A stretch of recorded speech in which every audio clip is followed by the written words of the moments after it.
సర్వేకి స్వాగతం. A manual to self. సూచనలు లేదా సమాచారాన్ని అందించే స్వీయ శోధన సాధనం. తీవ్రమైన మరియు నిజాయితీ గల అభ్యాసకుల కోసం ఈ వీడియోల శ్రేణి వేచి ఉంది. సో, ఇక్కడ మన పాత్ అనేది ఫార్మ్ చేసుకుంటాం అన్నమాట. ఇది యూనిక్ పాత్ అని చెప్పాను గదా! ఎవరికి వాళ్ళు వాళ్ళ పాత్‌ని వాళ్ళు డిస్కవరీ చేసుకోవాలి.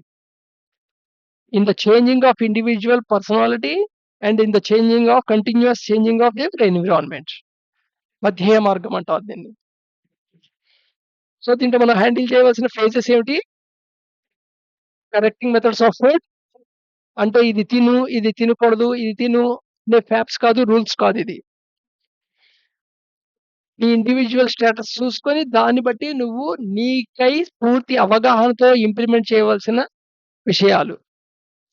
Like correcting methods of sleeping, correcting methods of breathing, correcting methods of thinking, correcting methods to handle obstacles. 8 obstacles ఇంతకు ముందే తెలుసుకున్నాం. Body disability, mental inertia, wrong questioning, lack of dispassion, laziness, carelessness, unable to hold the concentration, ఇవి obstacles. Hindrances. Hindrances కూడా ఇంతకుముందు తెలుసుకున్నాం. 5 hindrances. అలాగే thoughts contrary to the path, ఇవి కూడా తెలుసుకున్నాం ఇంతకుముందు. సో, వీటన్నిటిని హ్యాండిలింగ్ చేస్తుండే సైంటిఫిక్ యోగా మెథడ్ అన్నమాట. సో, ఈ కరెక్టివ్ మెథడ్స్ అని చెప్తున్నామే ఆర్ టూల్స్. ఇవి పనిముట్లు అనుకోండి. But have to adapt following principle of gradualness. So, ఏదైనా ఆ పనిముట్టు ఆ టూల్ ఏదైతే ఉందో, ఆ టూల్ ఇన్‌స్ట్రక్షన్ రూపంలో ఉంటుంది. చూడటానికి డూస్ అండ్ డోంట్స్ లాగా అనిపిస్తుంది. ఇది చెయ్యి, ఇది చేయకూడదా? కానీ ఇది చెయ్యి, చేయకూడదని రిజల్యూషన్ తీసుకునే విషయాలు కాదు. బట్ వాటిని అడాప్ట్ చేయటం ఎలాగా అనేది ప్రిన్సిపల్ ఆఫ్ గ్రాడ్యువల్‌నెస్. ప్రిన్సిపల్ ఆఫ్ గ్రాడ్యువల్‌నెస్ అంటే ఏంటంటే,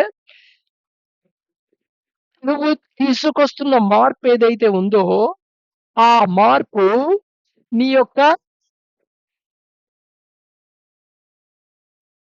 నోటీసబుల్ డిఫరెన్స్‌కి బిలో ఉండాలి.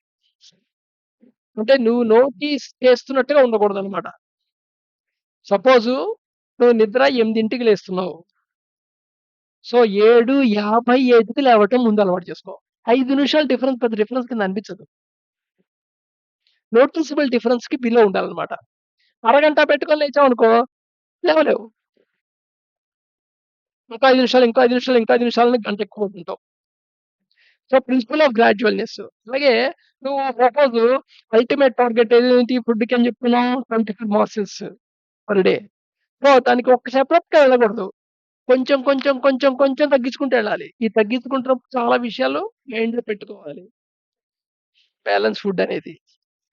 ఫుడ్ అనేది రిక్వైర్మెంట్ కావాల్సిన దానికంటే తక్కువ తినకూడదనేది, ఇవి కూడా ఇంపార్టెంట్‌గా పెట్టుకోవాలి. సో, ప్రిన్సిపల్ ఆఫ్ గ్రాడ్యువల్‌నెస్ ఏంటంటే, అసలు మార్పు జరుగుతున్నది నీకు నువ్వు అకామిడేట్ చేసుకుంటూ వెళ్ళిపోతున్నట్టుండాలి.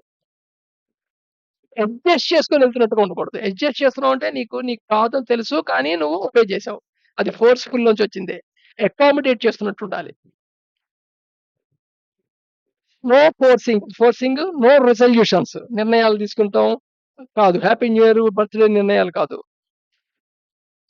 No holier than thou feeling. ఇది చాలా ఇంపార్టెంట్. సో, ఎప్పుడైతే ఈ టూల్స్ ఇంప్లిమెంట్ చేస్తూ నువ్వు ఒక ప్రాసెస్‌లో మూవ్‌మెంట్ టు మూవ్‌మెంట్ ప్రోగ్రెస్ అవుతున్నావో, జర్నీ చేస్తున్నావో, మిగతా చుట్టుపక్కల వాళ్ళతో కంపేర్ చేసుకొని వాళ్ళు చేయలేకపోతున్నారు, నేను చేస్తున్నానని ఒక అహంభావానికి గురవుతావు. ఒకానొక స్టేజ్‌లో నీకు నువ్వు మహానుభావుడిలాగా ఫీల్ అవుతావు. ఇంకా చెప్పాలంటే నువ్వే పెద్ద దేవుడిలా ఫీల్ అవుతావు. చాలా మంది ఈ పాత్‌లో ఈ ఇది మటుకు అవేర్‌నెస్‌లో లేక అయిపోతూనే ఉంటారు. వాళ్ళనే స్వయం ప్రకటిత గురువులు, స్వయం ప్రకటిత సద్గురువులు, స్వయం ప్రకటిత సిద్ధ గురువులు, స్వయం ప్రకటిత మహాయోగులు స్వయంగా వాళ్ళే ప్రకటించేసుకుంటారన్నమాట. ఆ ప్రకటించే ముందు నువ్వు మానసికంగా నువ్వు అనుకుంటావు నువ్వు ఫలానా అని. So, no holier than thou feeling ఉండటానికి వీల్లేదు. No regret in case of fall back. సడెన్‌గా నువ్వు కొన్నాళ్ళు ప్రయత్నించావు, పట్టుకొని మళ్ళా ఫాల్ బ్యాక్ అయ్యావు. దాని గురించి బాధపడాల్సిన అవసరం లేదు. బాధపడటం వల్ల నీ ఎనర్జీ లాస్ అంతే. What need to be done what need to be done చూసుకొని మళ్ళా ట్రైన్ అవ్వటమే. కొన్ని లక్షల సార్లు ఫాల్ బ్యాక్ అవుతాం. అయినా మళ్ళీ లేచి పరిగెత్తాల్సిందే. అలా పరిగెత్తడానికి కాన్స్టెంట్ పర్సిస్టెన్సీ కావాలి. నువ్వు వాల్యూ ఇస్తున్న కొద్దీ ఎన్ని సార్లు ఫాల్ బ్యాక్ అయినా మళ్ళా లేచి నిలబడతావు. నువ్వు వాల్యూ ఇవ్వకపోతే అవ్వదు. Just experimentation with life. ఎప్పటికప్పుడు ఏంటంటే నేను ఎక్స్పెరిమెంటేషన్ చేశాను. నీ యొక్క అబ్జర్వేషన్‌లో, అవేర్‌నెస్‌లో ఏమేమి మార్పులొస్తున్నాయి అబ్జర్వ్ చేస్తుండు. జనరల్‌గా ఏ మార్పులు వస్తుంటాయంటే, ప్రస్తుతం ప్రతి ఒక్క ఇంప్లిమెంటేషన్‌లో మార్పులొస్తుంటాయి.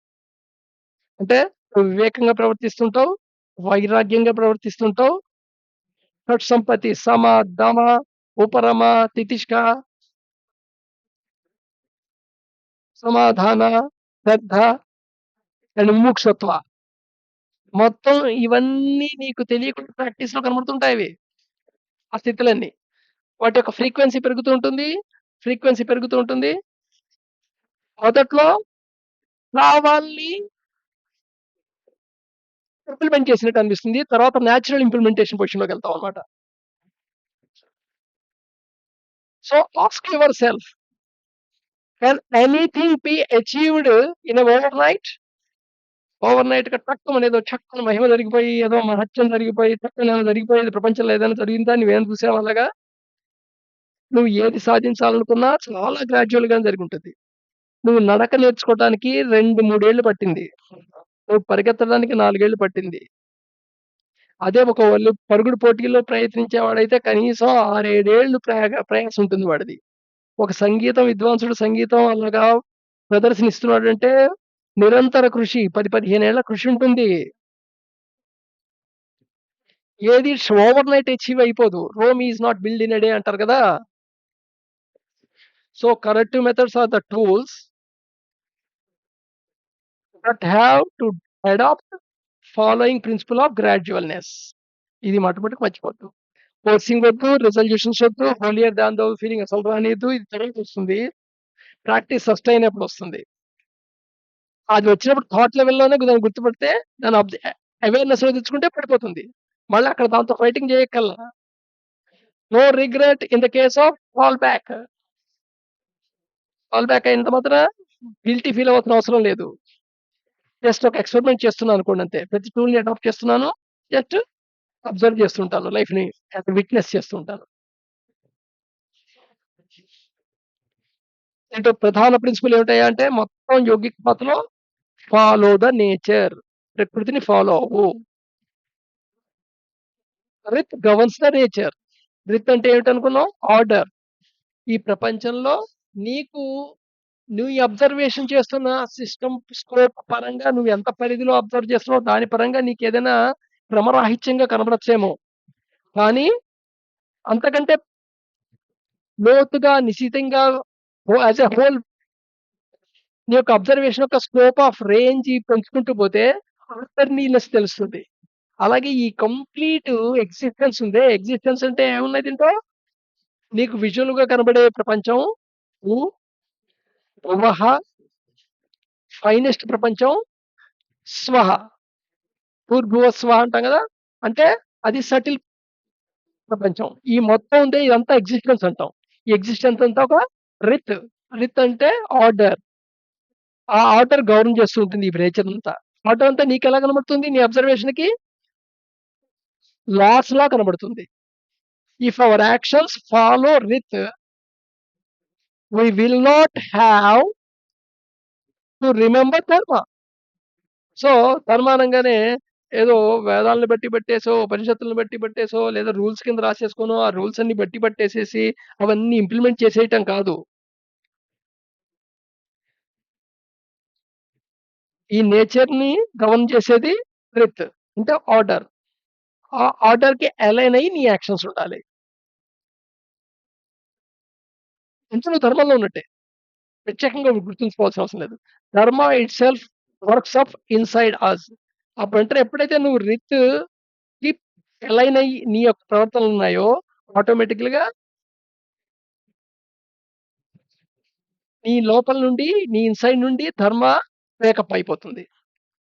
అంతేగాని it is not a set of rules or a set of system or a constitutional book to by heart and remember and implement. ఏదో బట్టి పట్టేసేసి గుర్తుంచేసుకొని అది ఇంప్లిమెంట్ చేసేది కాదు. అలా తయారైతే అది మోరల్ స్ట్రక్చర్ అవుతుంది. అది కేవలం నాలెడ్జ్ ఇస్తుంది. మంచి, చెడుని బయట ఇంకోడికి చెప్పడానికి ఉపయోగపడుతుంది. కానీ నేచురల్‌గా నువ్వు అవి పాటించినట్టు జరగదు. ఇదే యాక్చువల్‌గా కేవలం ఆది భౌతిక సఫరింగ్‌ని మాత్రమే దృష్టిలో పెట్టుకొని ఒక సిస్టమ్ ఏర్పడితే దాంట్లో ఉండే లోపం. ఇక్కడ ఆది భౌతిక, ఆది దైవిక, ఆది ఆధ్యాత్మిక అన్ని సఫరింగ్స్‌ని ఎన్‌కంపాస్ చేస్తూ ఒక సిస్టమ్ ఫార్మ్ చేసుకుంటే దాన్ని సనాతన ధర్మం అంటాం. ఒకే ఒక్క రూల్‌లో అది గుర్తుండొచ్చు. Rita governs nature. You have to follow the nature. Nature యొక్క రిత ఏదుందో దాన్ని ఫాలో అయితే ఆటోమేటిక్‌గా నీ ఇన్‌సైడ్ నుంచే ధర్మ బయటకొచ్చేస్తుంది.